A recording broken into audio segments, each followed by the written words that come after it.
Ini adalah sesi perkongsian audiobook yang ke-22 dan terakhir bagi sesi perkongsian bacaan buku Enid Blyton, iaitu buku kedua di bawah siri The Five Fine Authors Mystery Series, iaitu The Mystery of the Disappearing Cat, atau dalam versi terjemahan ke bahasa Indonesia yang sedang kita ikuti perkongsian audiobooknya ini, Pasukan Mahu Tahu Misteri Kucing Siam. Manakala dalam versi terjemahan ke bahasa Melayu, siri 5 penyiasat Misteri Kucing Hilang. Enid Blyton, Pasukan Mahu Tahu Misteri Kucing Siam, ilustrasi oleh Mary Jernett, ibu oleh Nurul Huda Karim, nurulkarim@yahoo.com, penerbit PT Gramedia Jakarta 1982. Ini adalah versi terjemahan ke bahasa Indonesia daripada buku asalnya dalam bahasa Inggeris, The Five Fine Author Mystery Series, The Mystery of the Disappearing Cat by Enid Blyton, first published in Great Britain July 13, 1944 by Mitwin and Company Limited, all rights reserved. Versi terjemahan ke bahasa Indonesia, Pasukan Mahu Tahu Misteri Kucing Siam, alih bahasa oleh Agus Setiadi, GM 81.064, Hak Cipta Terjemahan Indonesia, PT Gramedia Jakarta, hak cipta dilindungi oleh undang-undang, diterbitkan pertama kali oleh penerbit PT Gramedia Jakarta 1981, anggota IKAP 1, cetakan pertama September 1981, cetakan kedua September 1982, dicetak oleh percetakan PT Gramedia Jakarta. Bab 1, Anak Besar di Rumah Sebelah. Bab 2, Pak Tuping Jahat. Bab 3, Luke Memang Baik Hati. Bab 4, Bu Trimble. Bab 5, Pak Tuping, Buster dan Pak Gun. Bab 6, Dak Queen Hilang. Bab 7, Luke didakwa mencuri. Bab 8, Berbagai Indikasi. Bab 9, Pak Gun beraksi.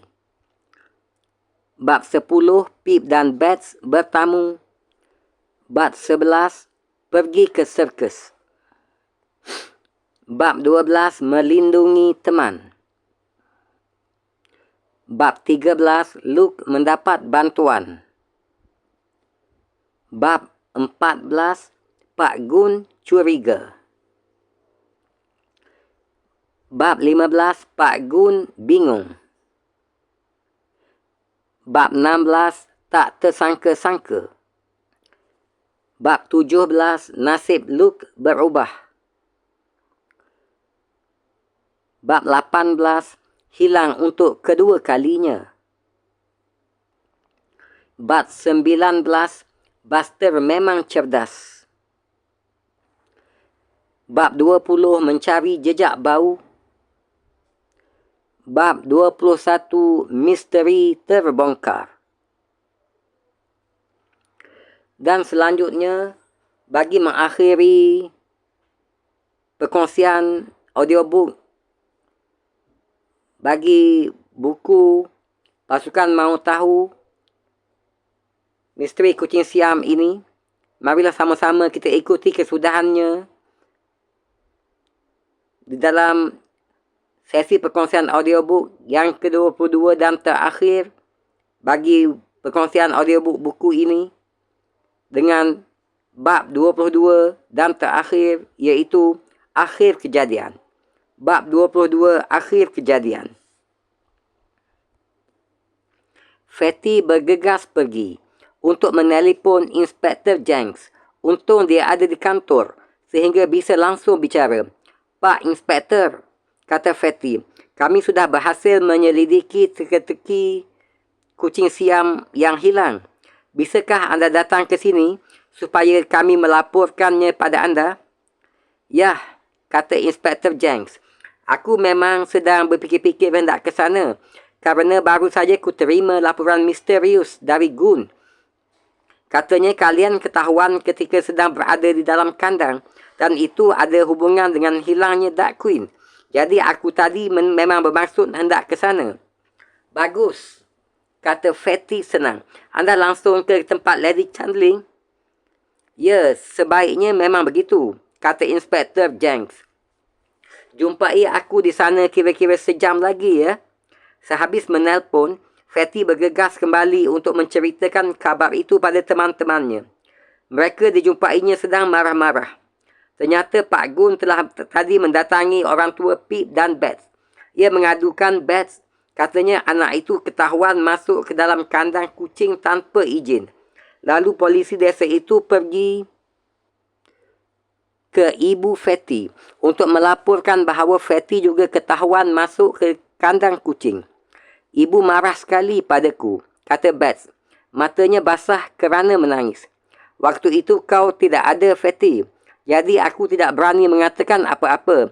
Kerana takut kalau terlanjur mengatakan apa-apa, mengatakan sesuatu yang sebetulnya belum boleh. Aku diam saja karenanya. Dan ibu memarahi habis-habisan.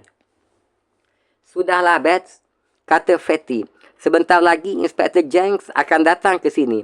Begitu ia mendengar laporan kita, pasti segala-galanya akan dibereskan olehnya. Kita disuruhnya menjumpai di rumah Lady Chandling. Kira-kira sejam lagi. Semua tanda bukti harus kita bawa. Sejam kemudian, mereka pun berangkat beramai-ramai ke rumah Lady Chandling. Semua petunjuk dan tanda bukti dibawa. Botol terpentin, kaleng cat, sebutir batu yang kena tetesan cat, selembar sapu tangan berbau terpentin, serta sepasang sepatu las karet getah dengan bercak-bercak ataupun percikan-percikan cat pada permukaannya. Satu-satunya petunjuk yang tidak bisa kita bawa serta cuma bau yang menempel pada ekor kucing, kata Bets. Padahal, itu tanda bukti yang paling penting. Ya, dan kau yang mengendusnya, kata Fatty. Harus kuakui, kau ini detektif hebat, Bets. Lihatlah, itu kan Pak Gun yang masuk ke dalam rumah, kata Daisy. Ia datang bersama Pak Tuping. Dan itu Luke. Hai Luke, mau ke mana? Aku disuruh membersihkan badan, lalu menghadap ke dalam, kata Luke. Anak itu bukan cuma lesu saja tampangnya sekarang, tapi juga ketakutan. Kau takut? Tanya Fatty. Ya, aku takut, kata Luke. Kau tak perlu takut, kata Fatty. Nanti kan segala-galanya akan beres. Lihat sajalah, pokoknya bergembira sajalah. Tapi mana mungkin Luke bisa disuruh bergembira saat itu. Ia perlu mencuci badan, sementara mobil Pak Inspektor yang hitam mengkilat nampak meluncur masuk ke pekarangan lalu berhenti. Inspektor Jenks keluar sambil tersenyum pada anak-anak yang menunggu. Dilambainya mereka supaya mendekat. Nah, siapa ternyata yang bersalah? Katanya. Pak Tuping, kata Fatty sambil nyengir. Kurasa anda juga sudah menduga begitu, Pak. Walau anda sama sekali tidak memiliki petunjuk apa pun. Aku tidak menyangka Luke pelakunya. Dan aku juga memang menduga Pak Tuping pantas kalau dicurigai, kata Inspektor Jenks. Lagi pula, ada sesuatu yang ku ketahui, sesuatu yang tidak kalian ketahui. Begitu pula, Pak Gun tidak mengetahuinya. Sebelum ini, Pak Tuping pernah terlibat dalam perkara pencurian lain. Kalau aku tidak salah, pencurian anjing. Nah, kalian masuk saja dulu, aku menyusul. Orang-orang sudah berkumpul dalam ruang duduk rumah Lady Chandling yang luas. Lady Chandling sendiri ada di situ. Lalu Nona Harmer dan Bu Trimble. Sebentar-bentar, kaca mata wanita setengah tua itu terjatuh dari batang hidungnya. Kalau melihat gerak-geriknya saat itu, orang pasti akan menyangka dialah pencurinya. Ia begitu gugup. Tangannya menggigil. "Duduklah, anak-anak," kata Lady Chandling. Sebelum masuk ke situ, Fatty meletakkan beberapa tanda bukti di luar. Menurut perasaannya, Pak Tuping tidak boleh sampai melihat sepatu las karetnya. Begitu pula kaling cat serta botol terpentin. Ia tidak ingin tukang kebun yang pemarah itu sempat berjaga-jaga. Anak-anak duduk. Fatty memangku Buster supaya anjing itu jangan mengendus-endus pergelangan kaki Pak Gun. Kemudian, Inspektor Jenks masuk dan bersalaman dengan Lady Chandling. Dia anggukkannya kepala ke arah Pak Gun sambil melemparkan senyuman ke arah anak-anak. "Sebaiknya kita duduk saja semua," katanya. Semuanya duduk. Pak Gun yang bersikap penting dan galak memandang Fatty dan Bet sebentar. Pandangannya keras. "Nah, anak-anak yang selalu ikut-ikutan campur itu kini akan menghadapi kesulitan maha besar." Pak Tuping tadi melaporkan padanya, kedua anak itu berani mengambil anak kunci lalu masuk ke kandang kucing. Tapi untung ketahuan oleh Pak Tuping. "Nah, Gun," kata Inspektor Jenks. "Tadi pagi aku menerima khabar yang agak misterius darimu, sehingga aku merasa perlu datang kemari. Rupanya persoalannya cukup serius." "Betul, Pak. Memang serius, Pak," kata Pak Gun. Dadanya membusung kerana merasa dirinya penting. "Saya mempunyai alasan, Pak, untuk beranggapan bahawa anak-anak yang selalu iseng ini lebih banyak tahu tentang kucing yang lenyap itu dari sangkaan kita. Menurut perasaan saya, Pak, mereka kini berada dalam kesulitan besar. Kata peringatan serius dari anda pasti akan berguna sekali bagi mereka. Sungguh, Pak." "Begitu, Kurasa sangat mungkin anak-anak ini jauh lebih banyak tahu tentang misteri itu daripada yang kau sangka, Gun," kata Inspektor Jenks. "Kita tanyakan saja pada mereka." Ia lantas berpaling memandang Fatty. "Mungkin kau hendak mengatakan sesuatu, Frederick Trotterell," katanya. "Itulah yang sedari tadi ditunggu-tunggu Fatty." Dadanya membusung, hampir sebangga Pak Gun tadi. "Saya ingin mengatakan, Pak Inspektor, bahawa kami dan pasukan mahu tahu telah berhasil menyelidiki siapa yang mencuri Duck Queen," kata Fatty dengan suara lantang dan jelas. Pak Tuping mendengus, diikuti oleh Pak Gun. Luke sudah ketakutan saat saja mendengarnya. Bess geli hati melihat kacamata boot Trimble terlepas lagi. "Teruskan, Frederick," kata Inspektor Jenks. "Saya ingin menjelaskan dengan tepat bagaimana pencurian itu dilakukan, Pak," sambung Fatty. Sementara teman-teman memandangnya dengan kagum. Fatty memang hebat, selalu pandai memilih kata-kata. "Kami ingin mendengar keteranganmu itu," kata Pak Inspektor dengan serius. Tapi matanya berkilat jenaka. "Pak Inspektor tahu kan? Duck Queen 2 kali dicuri orang," kata Fatty. "Pada kedua kejadian itu, Nona Harmer sedang pergi dan Pak Tuping yang diserahi tugas mengurus kucing. Nah, Pak Inspektor, Duck Queen dicuri bukan pada sore hari, tapi paginya." Semua nampak tercengang, kecuali anak-anak. Mulut Pak Gun ternganga, sementara matanya yang melotot menatap Fatty dengan heran. "Itu kan," katanya, tapi langsung dipotong oleh Inspektor Jenks. "Jangan menyampuk, Gun," katanya, dan Pak Gun tidak berani membuka mulut lagi. "Akan saya ceritakan bagaimana pencurian itu dilakukan," kata Fatty lagi. Anak itu asyik sendiri. Pagi-pagi si pencuri mengambil Duck Queen dari dalam kandang. Tapi orang itu pintar. Seekor kucing lain dicat sebahagian ekornya dengan cat berwarna kuning susu, supaya orang-orang yang tidak begitu mengenal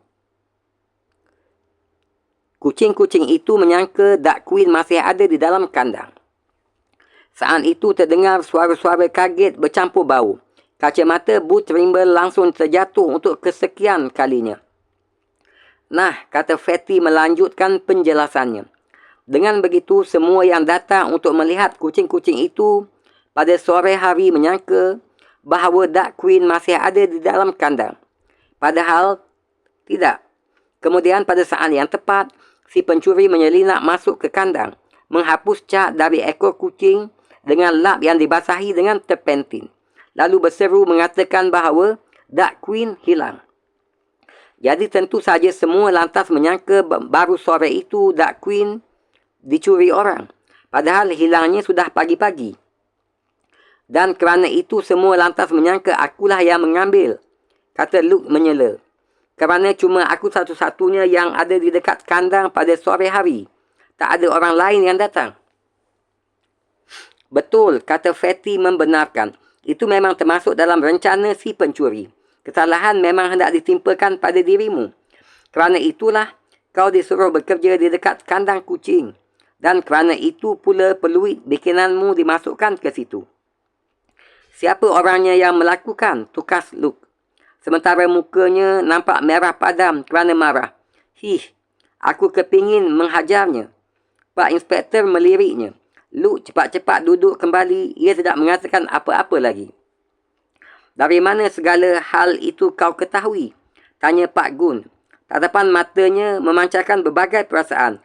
Heran, tak percaya dan sikap mencemuh. Itu kan cuma karangan konyolmu belaka. Kau harus punya bukti-bukti dulu sebelum bisa mengatakan hal-hal seperti itu. Kami punya bukti-buktinya, kata Fatty dengan sikap menang. Ia merogoh kantung. Ini, lihatlah botol terpentin. Botol ini disembunyikan dalam sebuah liang kelinci bersama sekaling cat berwarna coklat muda yang dipakai untuk mencat seekor kucing. Serta sebatang kuas, sebatang berus yang sudah tua. Larry, ambil barang-barang yang lain. Tadi kuletakkan di depan pintu. Sementara itu, Fatty mengangkat botol terpentin serta kuas tinggi-tinggi supaya nampak oleh setiap orang yang ada di situ. Kacamata Bu Trimble terlepas lagi. Tapi wanita itu begitu gugup sehingga tak mampu memasangnya kembali ke batang hidung. Dengan matanya yang caduk, ia berusaha memandang barang-barang bukti itu. Fatty dipandangnya seolah-olah sedang memandang detektif paling ulung di dunia. Tapi itu mungkin disebabkan kerana penglihatannya yang kurang jelas. Larry membawa sepatu las serta kaleng cat ke dalam ruangan. Lalu ditaruhnya di depan Fatty. Mata Pak Tupi terpelotot ketika melihat sepatu las di situ. Nah, inilah cat yang dipakai, kata Fatty sambil mengambil kaleng cat. Buster yang menemukan dalam liang kelinci tempat kaleng ini disembunyikan. Betul kan, Buster? Good. Gonggong Buster. Anjing itu senang kerana diajak bicara. Sepatu las ini dipakai si pencuri, iaitu orang yang membubuhkan warna kuning susu pada ekor kucing, kata Fatty sambil menuding bercak-bercak cat yang berlepotan pada permukaan sepatu itu. Dan ini sapu tangan yang dibasahi dengan terpentin yang digunakan untuk membersihkan ekor kucing cepat-cepat ketika orang itu masuk lagi ke dalam kandang. Pada kejadian pertama dengan Pak Gun dan kedua kalinya bersama Nona Harma. Boleh kulihat sapu tangan itu sebentar? Tanya Pak Inspektor penuh minat. Diambilnya sapu tangan itu lalu diciumnya. Tercium bau terpentin yang masih cukup keras. Sementara itu, Fatty mengeluarkan sebutir batu dari kantungnya. Batu yang kena tetesan cat coklat muda. Batu itu diserahkannya pula pada Inspektor Jenks. Kami menemukannya dekat kandang, Pak, katanya. Itu salah satu petunjuk yang kami temukan. Petunjuk lainnya, bau yang tercium dalam kandang kucing. Bats yang mengendusnya. Anak ini penyelidik yang hebat. Muka Bats menjadi merah kerana senang. Pak Inspektor memandangnya dengan wajah berseri-seri. Setelah itu, ia memperhatikan sapu tangan sekali lagi. Di sini tertulis nama seseorang, katanya. Kurasa ini nama si pencuri, ya? Fatty mengangguk. Luke mencondongkan tubuhnya ke depan. Siapa dia? Tanyanya. Ayo, katakanlah. Siapa dia? Yes, siapa orang itu? Tanya Nona Harma. Inspektor memandang berkeliling dengan sikap serius. Pak Tuping nampak pucat pasi tampangnya. Berulang kali ia menegur ludah. Sikapnya yang kurang ajar dan angkuh lenyap sama sekali. Kini ia takut, jauh lebih takut daripada yang dirasakan oleh Luke selama itu. Para hadirin memalingkan muka satu persatu. Semua menatap Pak Tuping dan langsung tahu. Dialah pencuri yang dicari. Hanya Pak Gun yang masih memandang Fatty dengan mata melotot. Tuping, apa katamu mengenai kejadian ini? Tanya Pak Inspektor. Suaranya berubah. Kini terdengar tajam mengiris. Apa? Tuping? Pak Gun menoleh dengan cepat ke arah kawannya itu. Suaranya seolah-olah tercekik. Matanya melotot, tapi kini menatap tukang kebun dengan sikap benci dan jijik. Kau menempel-nempel mencari muka padaku, mengajak aku datang melihat ke kandang kucing, melaporkan yang bukan-bukan sehingga membuat aku malu sekarang. Bats kan pernah mengatakan pada anda bahawa kami menemukan dua petunjuk berupa bau sesuatu serta batu yang ada bekas cat di atasnya, kata Fatty. Tapi anda cuma tertawa saja. Kau kemanakan kucing itu, Tuping? Tanya Pak Inspektor dengan nada masih setajam tadi. Kau tahu sendiri, tuduhan terhadapmu ini tidak mungkin palsu. Masih ada lagi kejadian-kejadian lain yang pernah kau lakukan dulu. Cocok sekali dengan peristiwa ini. Pak Tuping tahu-tahu berubah sama sekali. Dari seorang lelaki yang keras, kejam dan pemarah, menjelma menjadi seorang penakut yang menangis menghiba-hiba. Tidak enak melihat keadaannya sekarang, saat itu. Orang sok galak biasanya memang penakut, bisik Fatty pada Larry. Sekarang bisa kau lihat kayak apa sebetulnya orang itu. Kau takut? Tukas Luke pada Pak Tuping dengan sikap sangat menghina. Lebih takut daripada yang pernah kurasakan selama ini. Biar tahu rasa kau sekarang. Begitu pula perasaan orang-orang yang ada di situ. Tiba-tiba Pak Tuping membuka mulut mengakui segala kesalahannya. Ya, memang dia yang mencuri Dark Queen. Dia berhutang uang pada seseorang. Dan karenanya lantas timbul fikirannya untuk mencuri Dark Queen. Akan dikatakannya di mana kucing itu sekarang, supaya bisa diambil kembali oleh polisi. Kesalahan hendak ditimpakan pada Luke. Memang dia yang mengecat ekor kucing yang satu lagi, lalu dipakainya turpentin untuk menghapuskannya dengan cepat. 2 kali ia melakukannya, kerana pertama kalinya kucing itu berhasil membebaskan diri lalu kembali ke tempat Lady Chandling. Ia menyesal sekarang. Ia tak mahu berbuat begitu lagi. Ia sudah jera. Sudah pasti kau takkan bisa melakukannya. Setidak-tidaknya selama waktu agak lama, kata Inspektor Jenks dengan keras. Kau akan diamankan di satu tempat dan kurasa tak akan ada orang yang akan merasa kasihan padamu. Gun, bawa dia pergi. Pak Gun mencengkeram bahu Pak Tuping lalu menariknya supaya bangun. Sambil berbuat begitu ditatapnya tahanannya itu dengan jijik. Ayo ikut, katanya galak. Saat itu Inspektor Jenks menyapa Pak Gun lagi dengan suara dingin. Kau kelihatan payah dalam kejadian ini, Gun, katanya. Nampaknya kau justru memusuhi mereka yang benar, sedang pencurinya kau jadikan kawan. Mudah-mudahan lain kali kau mahu lebih berhati-hati. Bagaimana, Gun? Tentu saja, Pak. Siap, Pak, kata Pak Gun yang malang. Kelihatannya ia sangat menyesal. Saya sudah berbuat sebisa saya, Pak. Ya, untung saja anak-anak ini lebih berhasil daripada usahamu yang sebisa-bisamu itu, Gun, kata Pak Inspektor lagi. Kurasa kita perlu berterima kasih pada mereka untuk jasa memecahkan teka-teki misteri kucing yang hilang ini. Pendapatmu kan begitu juga, Gun? Oh ya, Pak, kata Pak Gun dengan tampang ungu kerana menahan perasaan.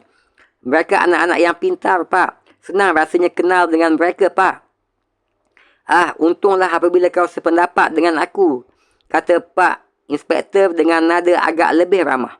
Sekarang bawa orang itu pergi. Pak Gun menggiring pencuri itu keluar, sementara anak-anak menghembuskan napas lega. Pergi juga akhirnya, desah Daisy. Mudah-mudahan tidak pernah kembali lagi. Yang jelas dia tak akan kembali ke sini, kata Lady Chandling. yang selama itu mengikuti pembicaraan sambil tercengang. Sedang mengenai Luke yang malang, aku ikut sedih membayangkan nasibnya selama ini sebagai akibat perbuatan Tuping yang jahat itu. Sudahlah, Nyonya, kata Luke dengan tampang berseri-seri. Dengan segera dilupakannya kemarahannya tadi pada Pak Tuping. Begitu mendengar suara Lady Chandling yang ramah. Jika anda mahu tetap memakai tenagaku, aku berjanji akan bekerja keras sampai anda memperolehi tukang kebun yang baru. Dan aku tak akan pernah bisa melupakan anak-anak yang cerdik ini. Aku tidak bisa mengerti cara mereka menyelesaikan teka-teki yang membingungkan ini. Sebenarnya, Bats yang membawa kami pada jejak yang tepat, kata Fatty. Bats memang hebat. Kita kan melakukannya bersama-sama, kata Bats. Dan Buster juga. Ya, senang rasanya bahawa kini segala-galanya beres kembali. Kurasa tentunya anda akan memperolehi kucing anda kembali, Lady Chandling. Biar kami yang mengurusnya, kata Inspektor Jenks sambil bangkit. Ya, aku harus pergi lagi sekarang. Tapi sebelumnya ingin kukatakan sekali lagi, aku senang sekali mendapat bantuan pasukan Mahu Tahu dan seekor anjing. Tentu kalian bersedia membantuku lagi lain kali. Setuju? Ya, seru pasukan Mahu Tahu serempak. Lalu pergi keluar bersama Inspektor Jenks. Kami akan memberi tahu anda apabila ada lagi misteri yang harus dipecahkan. Misteri lagi? Ya, rasanya pasti mereka akan menghadapi teka-teki baru yang perlu diselidiki. Tapi itu cerita lain. Tamat. Halaman belakang. Pak Tuping menyambar Buster dan mencengkeram kalung lehernya. Ia memegang pada tengkuk sehingga anjing itu sama sekali tak berdaya. Pak Tuping pergi sambil menjinjingnya. Fatty hampir-hampir tidak bisa lagi menahan kemarahannya. Dikejarnya tukang kebun jahat itu, lalu ditariknya lengannya. Tapi orang itu malah memukulnya, sehingga Fatty kaget. Saat itu juga Pak Tuping membuka pintu sebuah gudang, mencampakkan Buster ke dalam, lalu mengunci pintu. Sedang anak kuncinya dikantongi. Setelah itu ia berpaling lagi menatap Fatty. Tampangnya jahat sekali, sehingga anak gendut itu cepat-cepat lari menjauh. Tak lama kemudian, keempat-empat anak itu sudah terkapar di atas rumput di seberang tembok. Napas mereka terengah-engah. Mereka marah sekali. Mereka meninggalkan Luke yang ketakutan. Begitu pula Nona Warmer yang malang, yang juga merasa takut. Tanpa mereka ketahui, Bats juga masih ketinggalan di kebun sebelah. Sedang Buster terkunci dalam kandang. Kucing siam Lady Chandling hilang. Padahal kucing itu amat mahal harganya dan sudah berkali-kali memenangkan perlombaan. Luke, sahabat pasukan Mahu Tahu, dituduh sebagai pencurinya. Tentu saja pasukan Mahu Tahu tak mahu tinggal diam. Mereka segera beraksi untuk menemukan pencuri yang sebenarnya.